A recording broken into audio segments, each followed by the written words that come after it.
Brahmachari.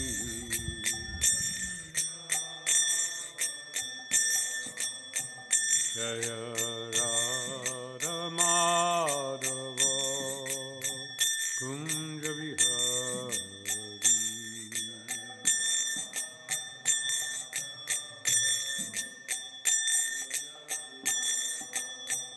Jaya Radha Madhava Kunja Vihari.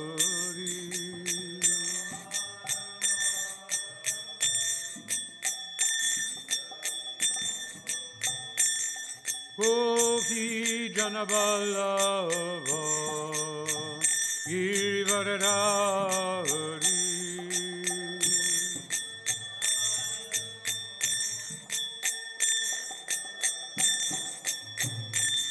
Gopi Janaballabha Girivaradhari. Gopi Janaballabha Girivaradhari. Yashodanandana Vajajanarandana.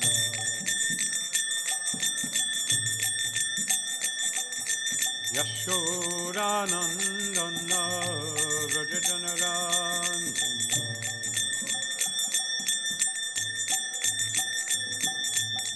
Yamuna Tiro Vanachari.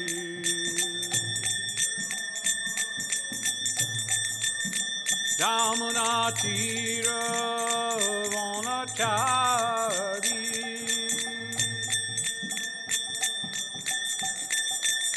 Jaya Radha Madhava Kunja Vihari.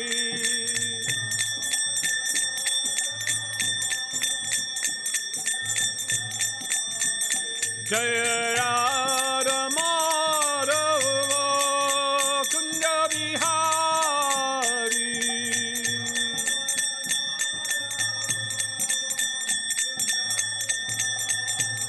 Jaya Radha Madhava Kunja Vihari.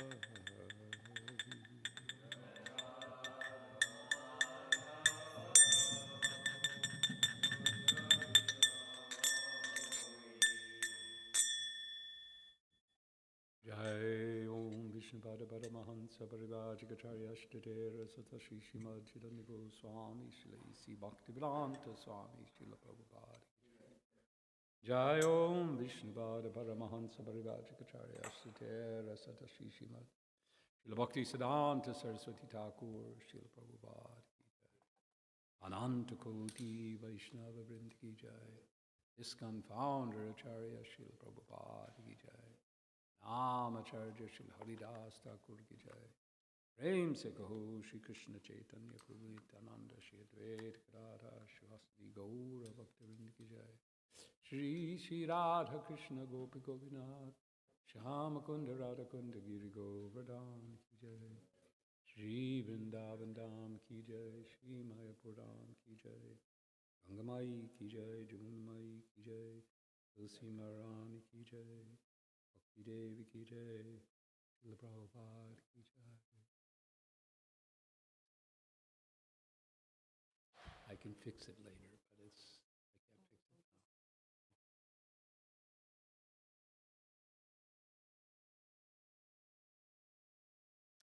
now. Om Namo Bhagavate Vasudevaya. Om Namo Bhagavate Vasudevaya. Om Namo Bhagavate Vasudevaya.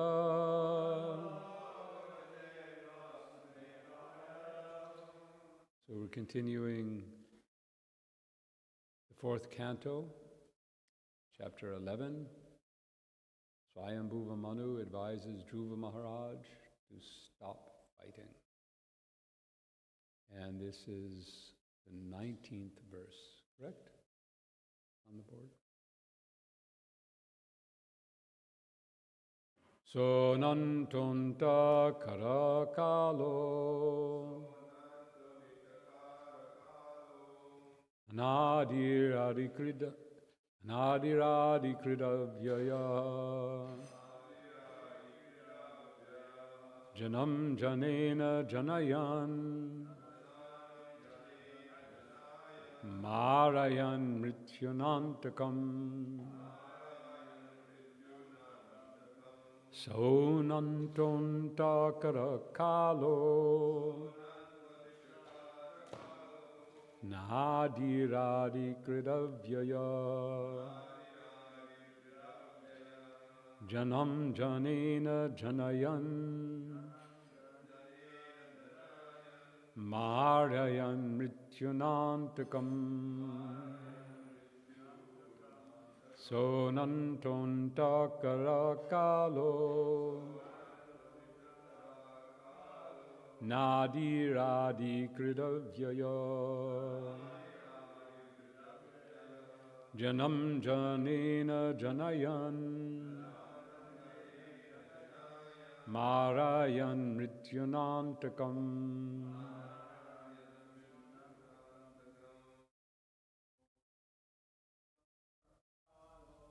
sonantonta karakalo nadiradikritavyaya janam janena janayan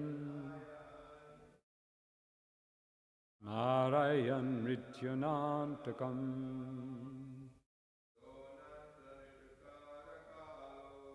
sonantonta karakalo nadiradikritavyaya janam janena janayan marayan mrityunantakam. Lady? Sonantonta karakalo nadiradikritavyaya janam janena janayan marayan mrityunantakam. Ladies, you can see it?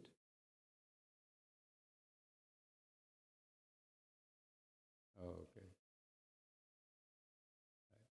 Saha, he, anantaha, infinite, antakaraha, annihilator, kalaha, time, anadi, without beginning, adikrit, beginning of everything, avyaha, without decrease, janam, living entities, janena, by living entities, janayan, causing to be born, marayan, killing, mrityuna, by death, antakam, killers.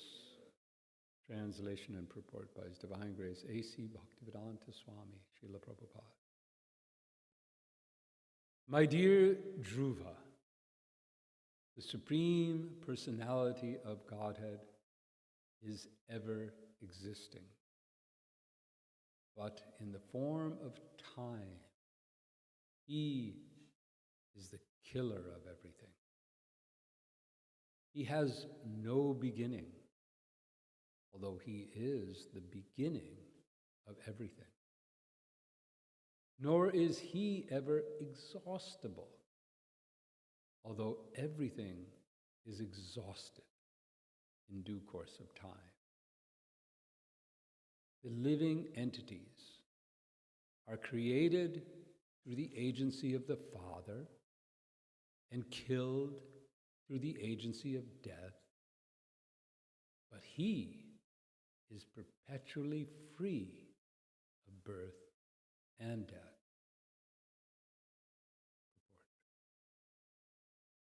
The supreme authority and inconceivable power of the Supreme Personality of Godhead can be minutely studied from this verse.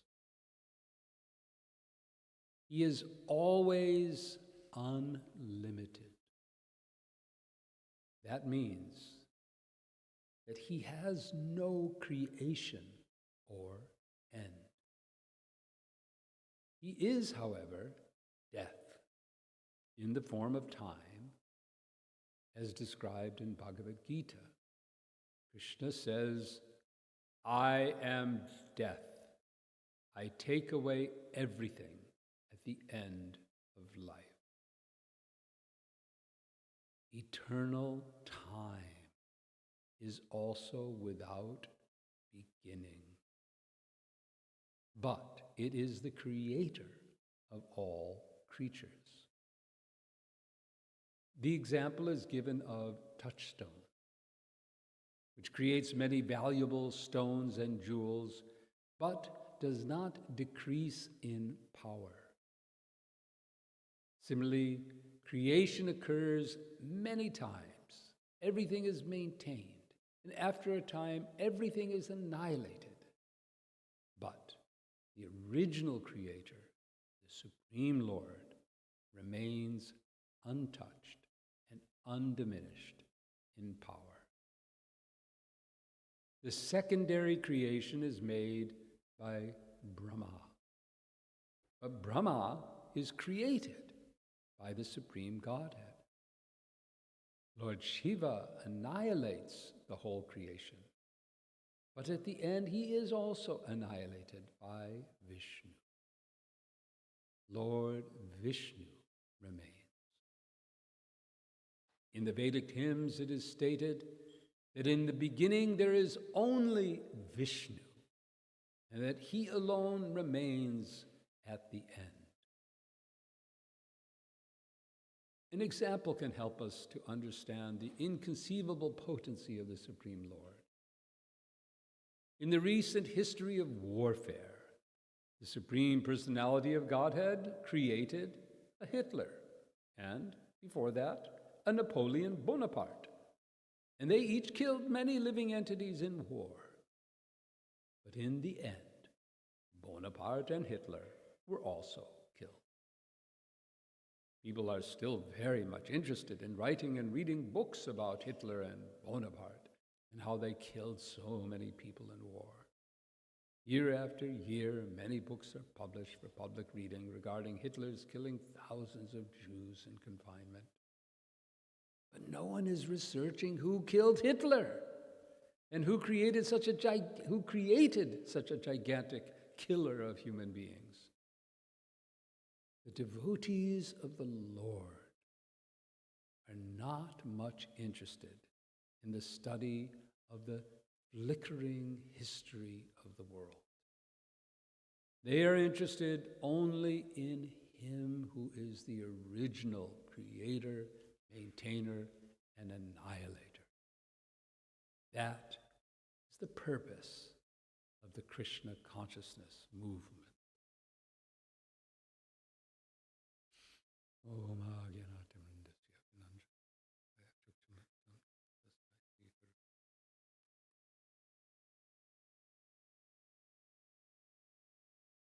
Hare Krishna. Today we'll try to cover this verse and purport and also reflect on Vijay Dashami, today's appearance, not appearance, but the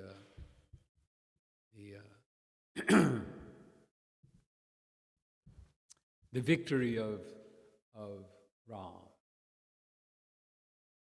And also, today is Madhvacharya's appearance, so we'll also speak something on that. But first, let's come to this purport. Prabhupada begins here saying that the supreme authority and inconceivable power of the Supreme Personality of God, it can be minutely studied from this verse. So that gives us some hint, I should say, that to understand God, the qualities that are being described here are fundamental. Now, here we find three things, for me at least. I've taken out three perspectives. First of all, there's the perspective of the contrast between the creator and the created,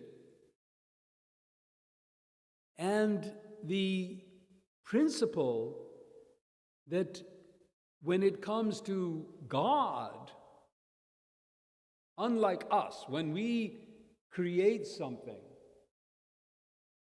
we lose something in a sense. The energy that we put into it, we spend money, we spend time, we spend our efforts,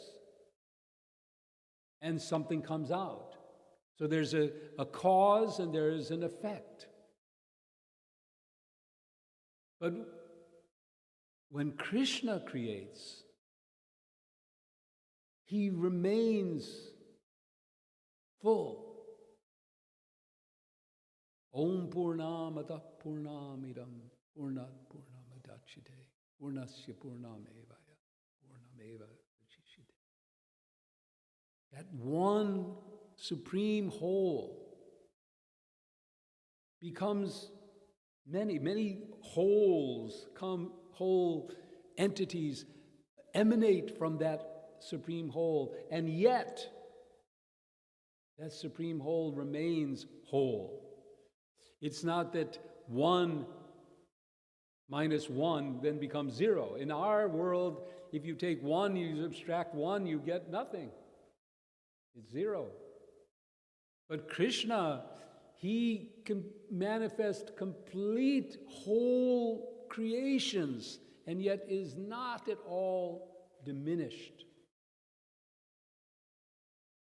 In the material world, there's always this principle of there's a conservation of energy.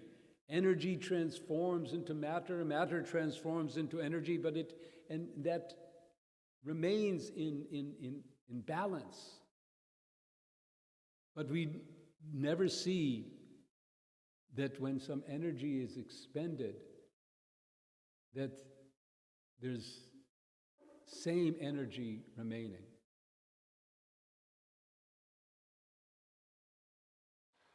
In fact, all we see is deterioration. So this is the first, you could say, understanding of Krishna that this verse points out. Prabhupada says we can just study and understand Krishna, his inconceivable power from this verse. He is unlimited. He has no creation or end. But he is the creator. So this quality of having no beginning, but being the beginning of everything, this is the first thing. But the next thing is that it is inconceivable. The inconceivable quality, I'm sure all of us have attempted to try to conceive of eternity. You can't. Our experience is always that there's a beginning and an end to everything. We can't conceive of something that's just never ending and has no beginning. Thus, when we contemplate our own situation, how we are here in this material world, it becomes quite inconceivable. But we have to become comfortable with the inconceivable. This is, I believe, one of the most important steps in devotional life. It's not loud enough there? It sounds very loud. Anyway. So, to be able to accept the inconceivability of the personality of Godhead, and thus to realize our own limitations. We want to understand, we want to know, we want to believe that we can grasp and know everything. But we can't. We have to accept the inconceivable quality. Now today we are observing the appearance of Madhvacharya. So Madhvacharya propounded, he was, there are different opinions apparently about his actual birth year, but somewhere in the region of 1200 in our common era, as they call it, depending on what you have, AD, which is the Christian view, or CE, which is the secular. So around 1200.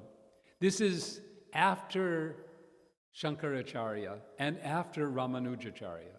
So if we see the development of Vedanta, of Vedic philosophy in India, there's a progression.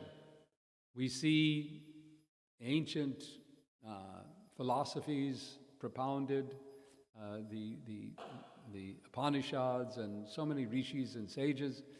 But then we find Lord Buddha comes, because the Brahminical culture had degraded, and Buddha, Lord Krishna, needed to rectify things, so he empowered Lord Buddha, or he appeared. There's different statements about who is Buddha.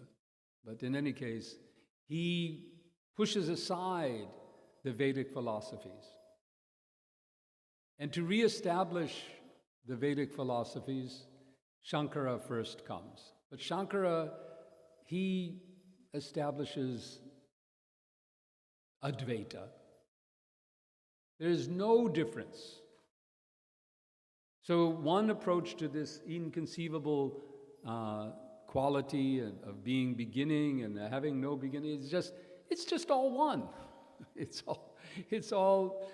Yes, it's the beginning is the end is the beginning, and the origin is the source is the effect, and you just put it all in one pot, and that solves it, right? It's all one. And all these different expressions of beginning and end and creation and dissolution and origin and so on, it's just a play of illusion. Why it is going on is never explained, but there's no need for a why in this. It's just there. It's just the way it is. So Shankara, he espouses this Advaita concept. Ramanuja, he counters this by saying, within that Advaita, within all that oneness, there's still Vishishta Advaita, there's qualification, there's qualities within the oneness. And those qualities are also true. Not that the qualities are all false. The qualities, otherwise that supreme Brahman would be somewhat diminished. If the supreme Brahman contains everything, then it also must contain quality.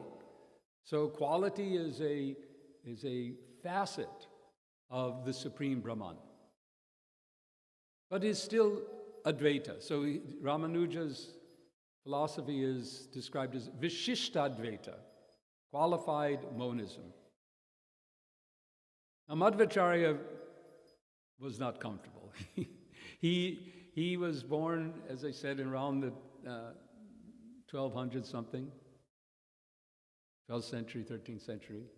And he was, as a young man, as a young boy, he exhibited incredible quality of strength and power. Have any of you have been to Udupi? I mean, I know Atita and I went just last December. You've been to, what's it, Pajaka? Pajak Kshetra, something like that. So this is the birthplace of Madhvacharya. And there, when you tour the place, they'll point out, well, did you go first to the Durga temple on the hill? Yeah. So there's a Durga temple, and then you go down to where his home is, and they point up and say, well, one day his mother was calling him for breakfast. And because he was playing, and but then mother's calling, he's got to come, so he just jumps from this, a mile away, and then he's there. Another, they point to one stone. You've seen that stone? So they point to this one stone, and they say that, well, as a young boy, he was given a job to look after the yogurt or something like that. And protect it. But he wanted to play, so he took this huge stone and picked it up and put it on to protect it. So as a young boy, he exhibited this superhuman quality. He himself, later in his own writings, describes that he's Vayu. He's the son of Vayu. He's Vayu, Hanuman, Bhima. That's who he is. So he naturally is very strong. But in any case, he's also not interested in householder life. He decides to pursue the renounced life and joins the ashram of Achyuta Preksha, right? Who's in the Shankara school. And Madhva, whose name at that time is Vasudev, he can't tolerate any of it. And there's all stories which I don't remember about his relationship there. But he strikes out on his own, and he establishes Dvaita. Forget this oneness stuff. It's Dvaita. There's God in us, and we're different. We're not one. Yes, the jiva is not Ishvara. Now we know that this philosophy of Advaita sparked a great movement for bhakti. Of course, so did Ramanuja. And the bhakti movement continues. There are other acharyas, and then we have Chaitanya Mahaprabhu. And Chaitanya Mahaprabhu takes both of Ramanuja's and Madhva's, brings them together and says, it's simultaneous. Yes, Madhva, you're right. Yes, Ramanuja, you're right. And coming together is achintya. It's inconceivable.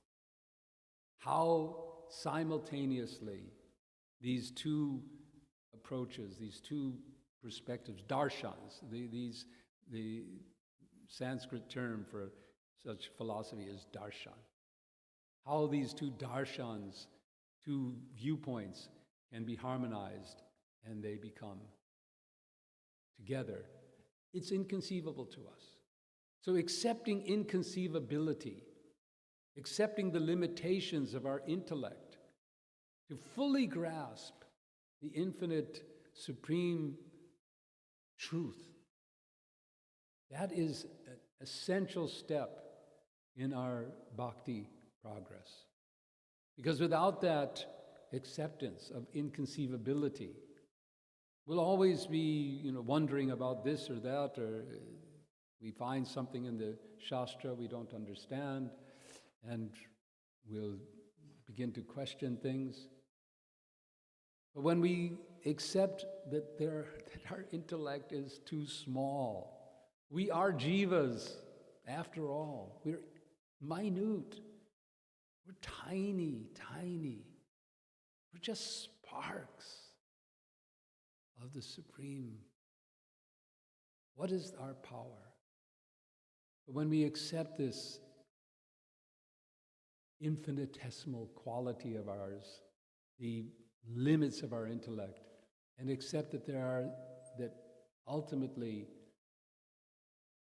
the Lord is inconceivable. Just, was it yesterday, I think, we were hearing Janananda Maharaj was talking about that beautiful story of Narada Muni and the cobbler and the Brahmin. The cobbler, he accepted the inconceivability, the wondrous, inconceivable quality of God. And the Brahmin was so proud of his intellect, he couldn't accept. So, Madhvacharya, we have so much to thank him for establishing so strongly the core principle that we are not God. We are his servants, and we must be engaged in his service. So today we should also reflect on Sri Ramachandra. Here's another inconceivable quality. Sri Chaitanya Mahaprabhu, we hear and we reflect that he is Krishna descended with the mood of Sri Radha. But when he displays himself to Sarvabhauma and to who else? Advaita, he would adopt this Sadbhuj form. And he'd show that I am Krishna, but I'm also Ram. I'm Sri Ram.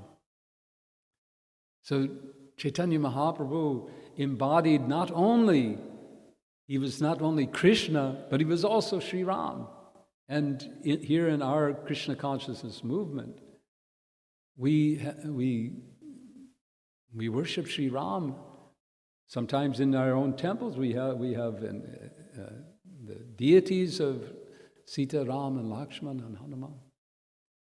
So our connection with Sri Ram is very intimate.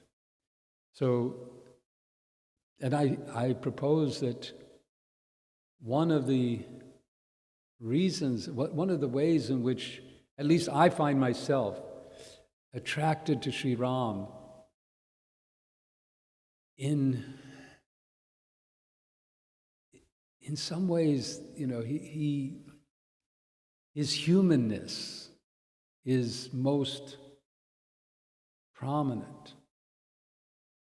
Krishna his sweetness is most prominent. His pastimes are so sweet.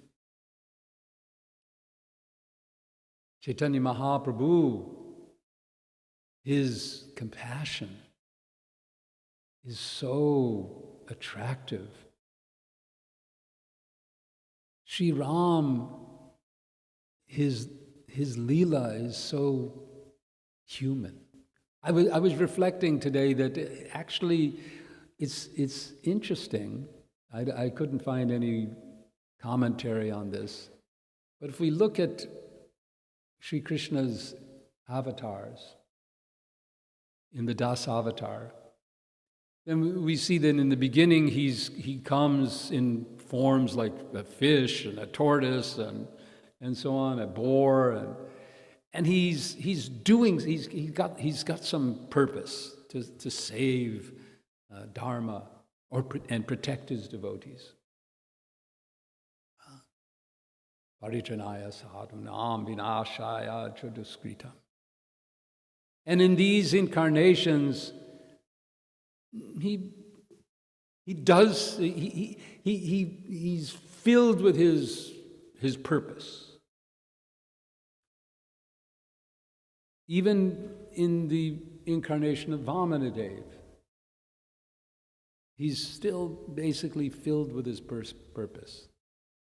We don't see a much of a childhood and a life but then when Parasaram comes, and Ram, and Krishna, we find this human life. And what I was reflecting is that they all had really troubled lives from an external point of view. There's tragedy and difficulty in their lives. Parasaram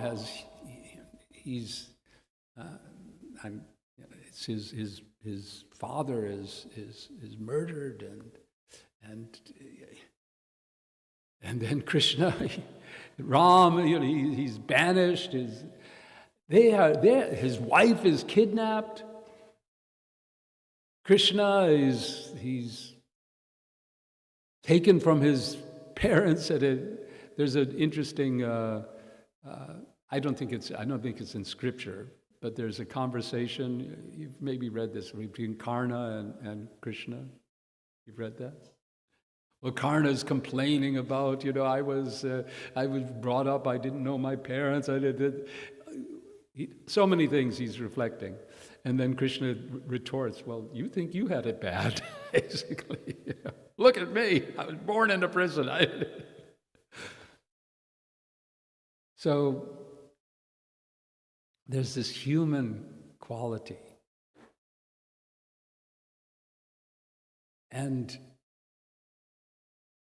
But they're God. Fully God.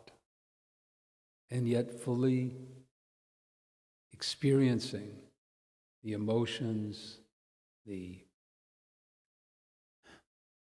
human life. And particularly Sri Ram. We call him Maryada Purushottam. The ultimate best person with the ultimate upstanding qualities. And today we honor his destruction of Ravan. Since I like to do things dramatic, hopefully I can get my computer back. Okay. I would like to do a little dramatic reading of Valmiki Ramayana.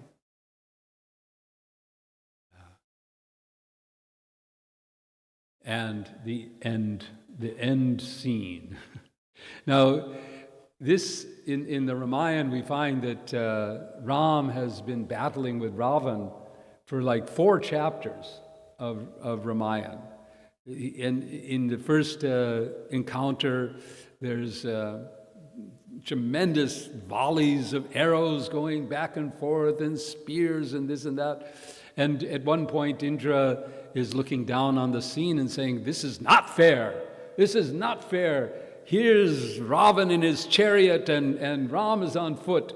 And he sends his charioteer, Matali, to go and with his chariot and celestial weapons, and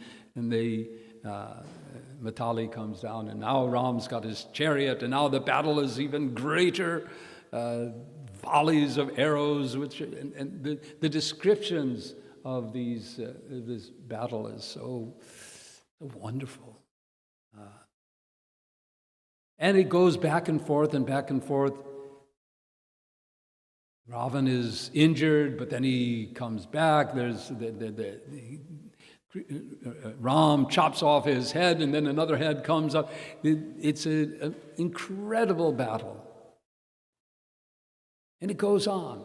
But finally, Matali says to Ram, "Oh, valiant one, why are you still carrying out the battle with Ravan, as though you are unaware of how to dispose of him? Lord, you employ the mystic missile presided over by Brahma. The time for his destruction has come now." What has happened is that there's been omens. The jackals are crying, and the vultures are flying, and the sky is darkening, and it just, this is Ravan's time is coming. It's, for Ravan, this is the end. Of course, for Ram and for the monkey soldiers, they're feeling, yes, now it is. The time is coming. You can see his end is coming. Then the valiant Ram, reminded by Matali, took hold of a blazing arrow which was given by Brahma, and which in turn was given him by the glorious sage Agastya, and which looked like a hissing serpent. I'm little summarizing. I'm not.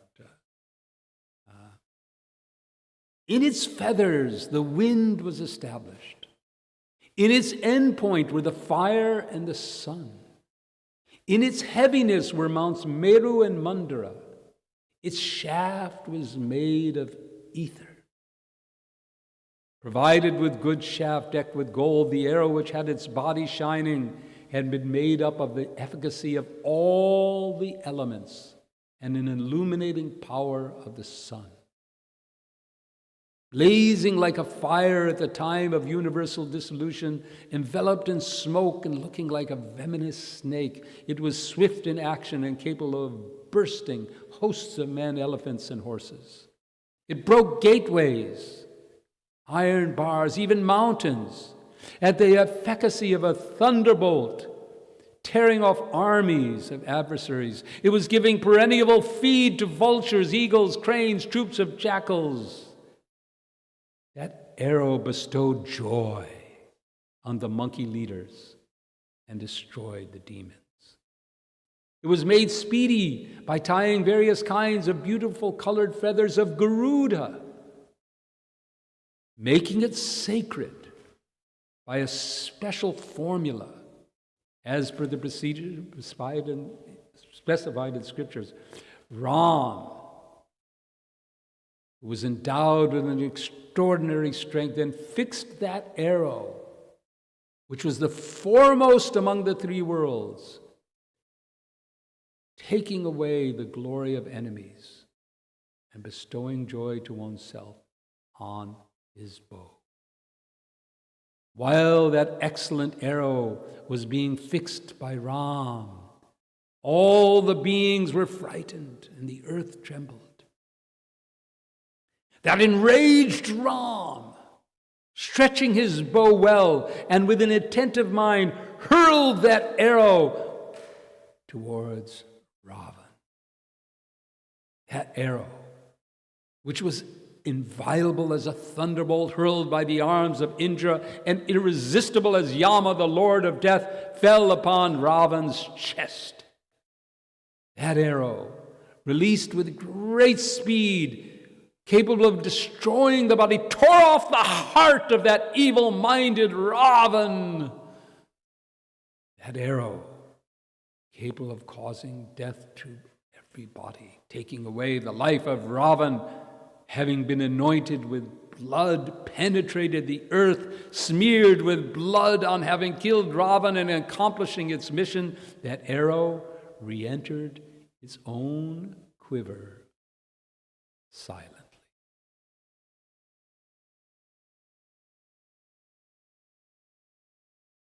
Jai Shri Ram. Ravan is finished. Ravan is finished.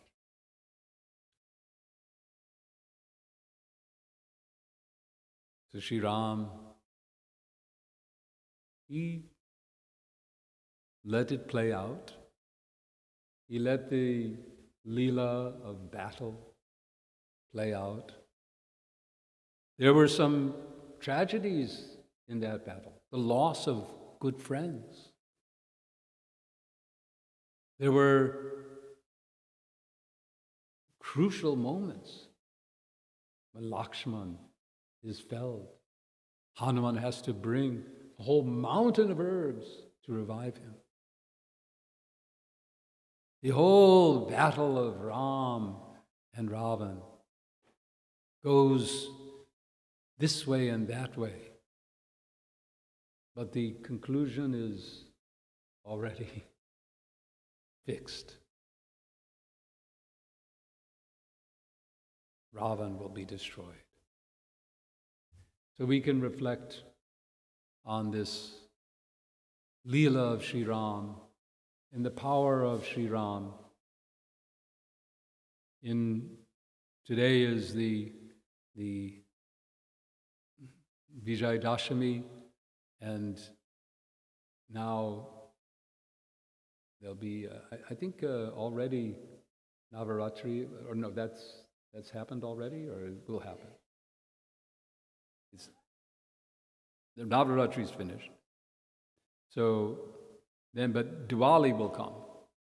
So Diwali is the next event that we celebrate in this Leela, when Sri Ram returns to Ayodhya. So we'll end here and have some time for comments and questions about either the topic of the verse, Madhvacharya, Sri Ram, whatever you may think of.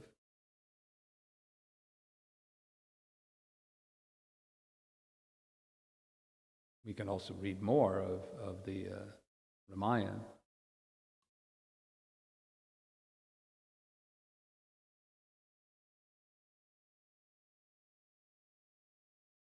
Yeah, if there are no questions, we still have some time.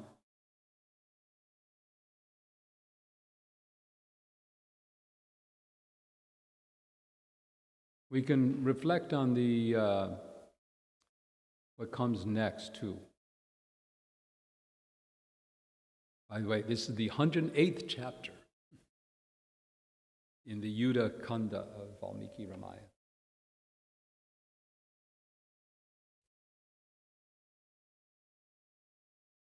Because after there, well, we can also read from the Srimad Bhagavatam.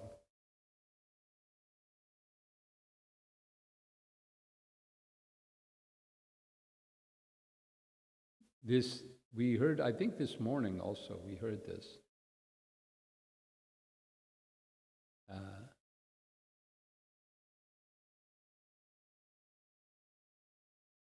That this is Srimad Bhagavatam 9, 10, 23.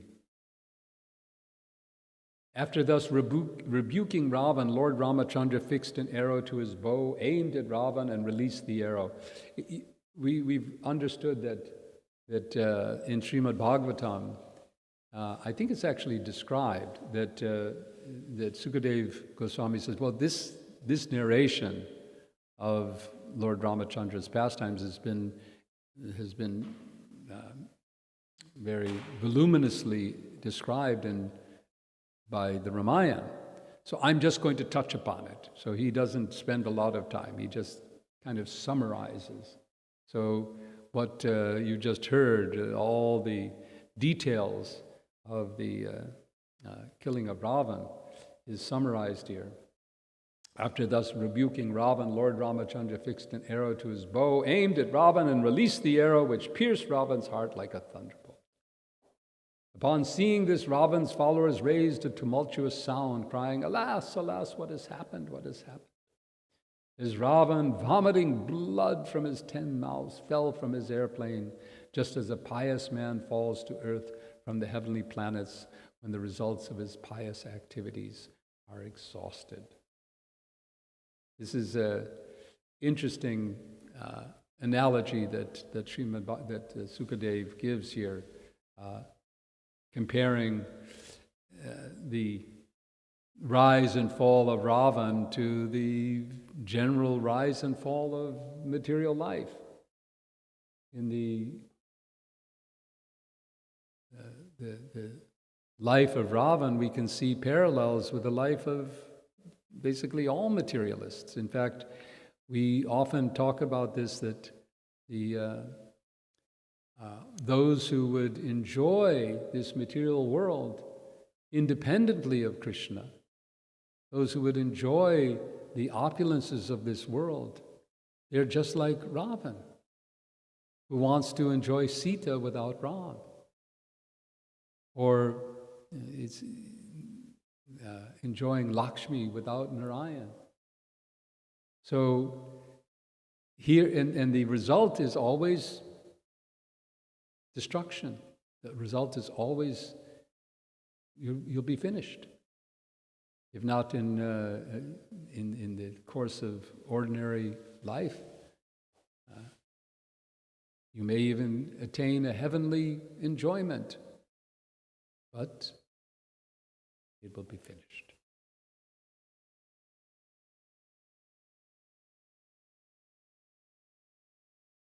Prabhupada says we should not forget that we are completely dependent on the laws of nature.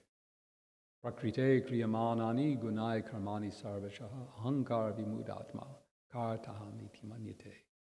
The bewildered spirit soul, under the influence of the three modes of material nature, thinks himself the doer of activities that are in actuality carried out by nature. One should not be proud of one's exalted position and act like Ravan, thinking oneself independent of material nature's laws. So both in the pastime of Sri Ram and in the activities of Ravan, we have much to learn. Yes, Sita Ram. Oh, you must have something to say.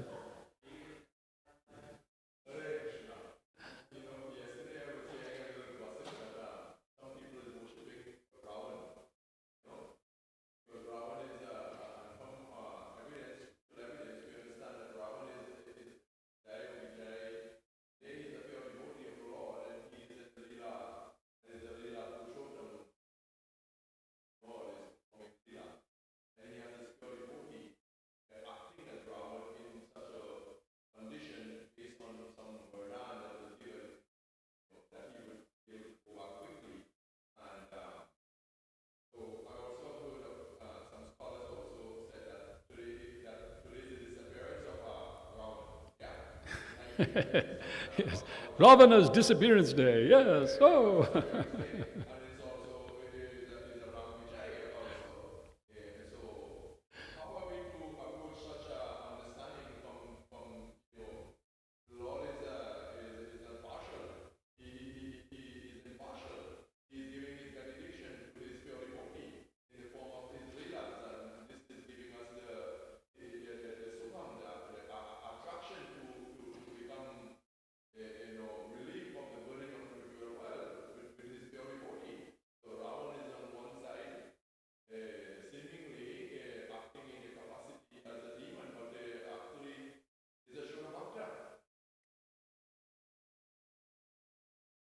Achintya, inconceivable.